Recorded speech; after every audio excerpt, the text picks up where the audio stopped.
ఎవరు చంద్రబాబు గారు తటస్థులతో ఇప్పిస్తారు, లెక్చరర్లు, జర్నలిస్టులు ఇట్లాంటి వాళ్ళతో. అలాంటి పాత్రని ఏర్పాటు చేయాలి ఈయన. ఎందుకంటే ఇన్సూరెన్స్ విషయంలో తెలుగుదేశం దాన్ని ఫాలో అవుతున్నారు, మంచి ఫార్మర్ అది, నో డౌట్. అట్లాగే ఈ ఉద్యమీలు ఇట్లాంటిది మీరు చెప్పినట్టు అది బీజేపీ భావజాలమా లేకపోతే వీళ్ళ సొంత, అది మంచి ఆలోచన. చేయాల్సిందల్లా క్రమశిక్షణ లోపించే విధంగా కార్యకర్తల దగ్గర తేడా జరగకూడదు, సెటరైట్ చేయాలి. అంటే అలా చూసుకున్నా ఈయన ఒక కొత్త మార్గంలో వెళ్ళాలనుకుంటున్నారు. ఒక లక్ష్యం, మా పార్టీకి కొన్ని సిద్ధాంతాలు ఉన్నాయని చెప్పాలనుకుంటున్నారు. ఎవరికి సిద్ధాంతం ఉండదండి, సిద్ధాంతం లేని పార్టీ ఏది ఉంటది.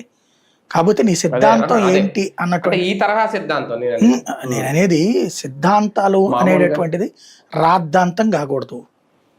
ఇప్పుడు కమ్యూనిస్ట్తో ఒక సిద్ధాంతం, కాంగ్రెస్తో ఒక సిద్ధాంతం, బీజేపీతో ఒక సిద్ధాంతం. కాంగ్రెస్కి సిద్ధాంతం లేదు, రాద్ధాంతమే అది అన్నిట్లో. సిద్ధాంతం కమ్యూనిస్టు వీళ్ళది. తెలుగుదేశానికి సిద్ధాంతం ఏంటి? ఎన్టీ రామారావు గారు ఆశయాలు. అప్పుడు సిద్ధాంతం ఏముంది?